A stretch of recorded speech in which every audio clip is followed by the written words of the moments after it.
రెండవది Jagan cancer గడ్డనా? Jagan cancer గడ్డనా? మళ్ళీ అడుగుతానా లోకేష్ నిన్ను, జగన్ క్యాన్సర్ గడ్డనా? శరీరంలో ఎక్కడైనా క్యాన్సర్ ఒక్క అవయవానికి వస్తే, శరీరంలో ఏ అవయవానికైనా క్యాన్సర్ అనేది ఒకటి వస్తే శరీరాన్ని అంతా కూడా నిర్వీర్యం చేసేస్తుంది, అవయవం ద్వారా మరణాన్ని సంభవింపజేస్తుంది. జగన్ అనే వ్యక్తి క్యాన్సర్ గడ్డ అయితే ఈ రాష్ట్రానికి అవరోధం కావాలా? ఇది ప్రజలను అడుగుతామా మనము? రెఫరెండం తీసుకున్నామా ప్రజలను మనము? ఈ రాష్ట్రానికి జగన్ క్యాన్సర్ గడ్డనా లేకుంటే రాయలసీమలో పుట్టిన రత్నమా అని అడుగుదామా? మీరు ఒక పక్క రాయండి జగన్ క్యాన్సర్ గడ్డ ఈ రాష్ట్రానికని, మరొక పక్క మేము రాస్తాం రాయలసీమలో పుట్టిన రత్నం జగన్, ఈ రాష్ట్ర ప్రజలకు దొరికిన అమూల్యమైన సంపద జగన్ అని చెప్పి మేము రాస్తాం. రెఫరెండం మొదలమా? మేము గన ఓడిపోతే జీవితాంతం వైఎస్ఆర్ కాంగ్రెస్ పార్టీ ఈ రాష్ట్రంలో ఉండదు. రెఫరెండం తీసుకున్నావా? అర్థంలే పర్థంలే మాటలు మాట్లాడితే. జగన్ అనే వ్యక్తి ఈ రాష్ట్ర ప్రజలకు, భావితరాల భవిష్యత్తుకు బంగారు బాట వేసే గొప్ప నాయకుడు. ఇది భవిష్యత్ కాలంలో చరిత్ర చెప్తాది జగన్ ఎంత గొప్ప నాయకుడు అనేది. ఒక్కసారి అవకాశం ఇస్తేనే చెప్పింది. 19, 24, 5 సంవత్సరాల కాలంలోనే ప్రజలు చెప్తా ఉన్నారు. ఇంకా చాలా కాలం ఉంది, ఆ కాలమే తీర్పిస్తుంది. నేను స్పష్టంగా చెప్తా ఉన్నా, రాయలసీమలో పుట్టిన రత్నమే జగన్. ఈ ఆంధ్రప్రదేశ్ రాష్ట్రానికి అమూల్యమైన సంపద జగన్. క్యాన్సర్ గడ్డ ఎవరంటే గన ఈ ఆంధ్రప్రదేశ్ రాష్ట్రానికి క్యాన్సర్ గడ్డ లాంటి వాడు మీ నాయన. నీవు తెలుగుదేశం పార్టీకి క్యాన్సర్ గడ్డ లాంటి వాడివి. నీ వలన తెలుగుదేశం పార్టీ అచిర కాలంలోనే పతనమవుతుంది లోకేష్. ఇది నేను స్పష్టంగా చెప్తా ఉన్నా. అచిర కాలంలోనే తెలుగుదేశం పార్టీ నీ వల్ల పూర్తి స్థాయిలో పతనమవుతుంది. రాసి పెట్టుకో. ఇది జరగకుండా పోయే ప్రసక్తే లేదు. ఎంత అన్యాయమైన మాట కాకపోతే రైతు ద్రోహ్యా ప్రజలారా? జగన్ రైతు ద్రోహ్యా? ఎంత అన్యాయము! వ్యవసాయం పండగ అని చెప్పిన వాడు రాజశేఖర రెడ్డి అన్న. ఆ రక్తం పంచుకొని పుట్టినవాడు జగన్. వ్యవసాయం దండగా అని చెప్పిన వాడు నీకు జన్మనిచ్చిన తండ్రి. నీకు జన్మనిచ్చిన తండ్రి నీ చంద్రబాబు నాయుడు చెప్పినాడు, వ్యవసాయం దండగా, భూములన్నీ అమ్ముకోండి, అందరూ టౌన్లోకి వచ్చి వ్యాపారాలు చేసుకొని బతకండి అని చెప్పి మీ తండ్రి చెప్పినాడు. వ్యవసాయాన్ని చేయండి, పండగలాగా చేయండి, రైతు లేకపోతే ఈ దేశం లేదు అని చెప్పి రాజశేఖర రెడ్డిని చెప్పినాడు. ఆ రక్తం పంచుకు పుట్టినవాడు జగన్మోహన్ రెడ్డి. ఇంకా 2 అడుగులు ముందుకేసి తండ్రి కంటే గొప్పగా రైతులకు మేలు చేసే ప్రయత్నంలో భాగమే 19-24 మధ్య కాలంలో ఎన్నో రైతుల కోసము కార్యక్రమాలు తీసుకొచ్చినాడు. రైతు భరోసా కేంద్రాలు నెలకొల్పింది ఆయన. రైతు భరోసా కేంద్రాలను నెలకొల్పింది ఆయన. గ్రామాన వ్యవసాయానికి సంబంధించిన సలహా ఇచ్చేదాని కోసం ఉద్యోగస్తులను, సలహాదారులకు అక్కడ నియమించింది ఆయన.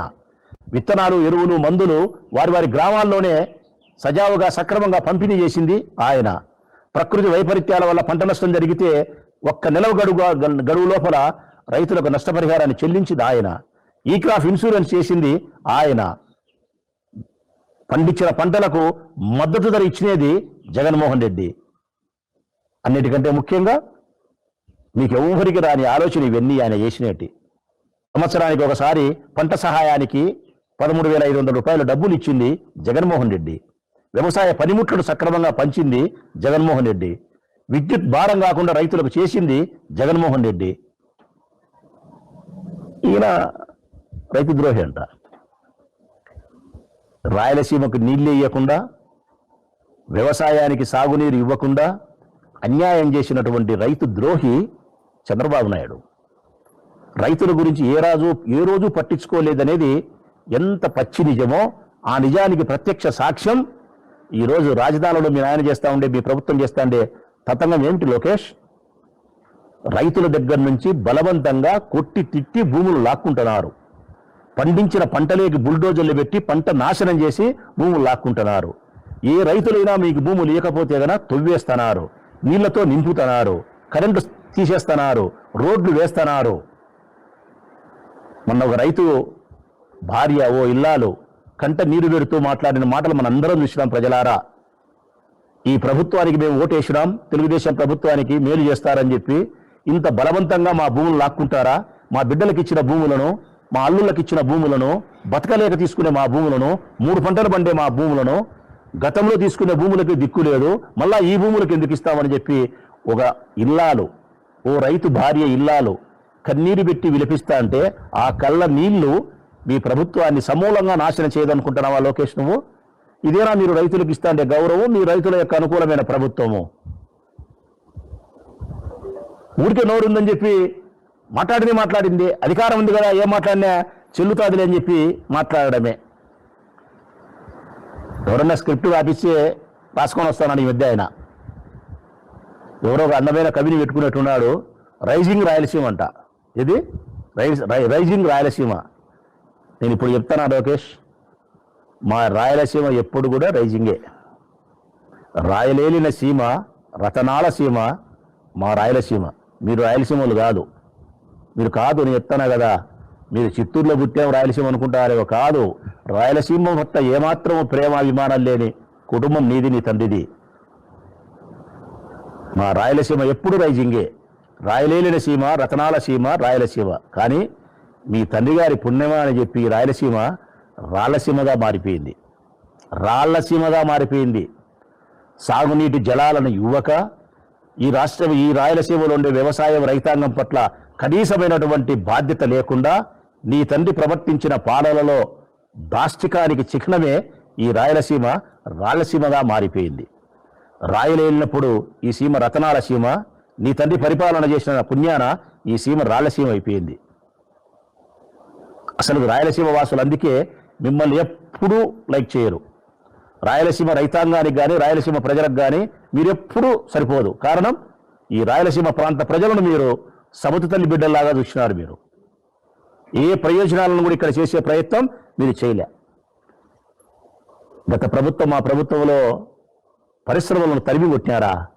పరిశ్రమలను, ఈ రాష్ట్రంలో పరిశ్రమలను తీసుకొచ్చినది జగన్మోహన్ రెడ్డి. తీసుకొచ్చినామని భ్రమను కల్పించినది మీరు. మీరు సింగపూర్ పోతారు, ఇంకో దేశాన్ని పోతారు, ఒక్క పరిశ్రమ రాదు. ఫోన్ చూసావా, బ్రహ్మాండంగా ఉంటుంది. కోటు సూటు బూటు ఫస్ట్ క్లాస్కి వేసింటారు లోకేష్ బాబు. ఈ మధ్యలో లావు తగ్గినాడు, ఆయన అందంగా తయారైనాడు, సోకులు ఎక్కువ పడుతున్నాడు. పరిశ్రమలు ఏమి రాలే. మా కడప జిల్లాలో పెట్టాడు కదా జగన్మోహన్ రెడ్డి. కొప్పర్తి కానీ ఇంకోటి కానీ 2-3 పరిశ్రమలు ఇదికే వచ్చినాయి. చరిత్రలు చెప్తున్నాయి కదా. 2019-24 మధ్యలో ఏ పరిశ్రమలు కడప జిల్లాలోకి వచ్చినాయి, లేకపోతే ఇంకోటి వచ్చినాయని చెప్పి ఈ రాష్ట్రంలో పరిశ్రమలు తరిమి కొట్టింది ఆయన కాదు. పరిశ్రమలు రాకపోయినా వచ్చినాయనే భ్రమను ప్రజలు కల్పించేది మీ పచ్చపత్రికల ద్వారా మీ పార్టీ, మీ ప్రభుత్వము. ఇంకా ఆయన చెప్పే మాటలు ఏంటంటే హాస్యాస్పదమైన మాటలు. ప్రజలారా, ఈ కూటమి పాలనలో సంక్షేమం, అభివృద్ధి అమోఘమంట. పొద్దుటూళ్ళు చెప్పినాడు ఆయన, అమోఘమంట. నేను అడుగుతా ఉన్నా, ఈ రాష్ట్ర ప్రజలందరి వైపు నుంచి అడుగుతా ఉన్నా నేను. సంక్షేమం గురించి చెప్దాంలే, మళ్ళీ అభివృద్ధి గురించి తర్వాత మాట్లాడదాం, ముందు సంక్షేమం గురించి మాట్లాడదాం. ఏం చేసినారయ్యా సంక్షేమం మీరు? ఆడబిడ్డ నిధి కింద 1500 రూపాయలు ఇస్తామని చెప్పినారే, ఇచ్చినారా ఒక్కరికన్నా? 50 సంవత్సరాలకు పెన్షన్ ఇస్తామని చెప్పినారే, 4000 ఇచ్చినారా? కొత్త పెన్షన్లు, సామాజిక పెన్షన్ ఇస్తామని చెప్పినారే, 4000 రూపాయలు ఇచ్చినారా? నిరుద్యోగ భృతి 3000 రూపాయలు ఇస్తామని చెప్పినారే, ఇచ్చినారా? 20 లక్షల మంది నిరుద్యోగ యువతకు ఉద్యోగాలు ఇస్తామన్నారే, ఇచ్చినారా? 45 ఏళ్లకే పెన్షన్ ఇస్తామన్నారే, మహిళలకు జగన్మోహన్ రెడ్డి ఇచ్చిన పథకం అమలు పరుస్తామని చెప్పినారే, ఇచ్చినారా?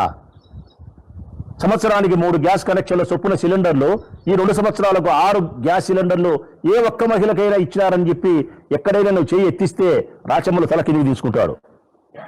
ఒక్క చెల్లెముతో కానీ ఒక అక్కతో కానీ 6 సిలిండర్లు నాకు ముట్టాయన్నా అని చెప్పి కుప్పంలో చూపి 100 మంది చేతులు ఎత్తమను ఆడోళ్ళను, ఒక వార్డు లేకపోదాం, తల నేలకేసుకుంటా నేను.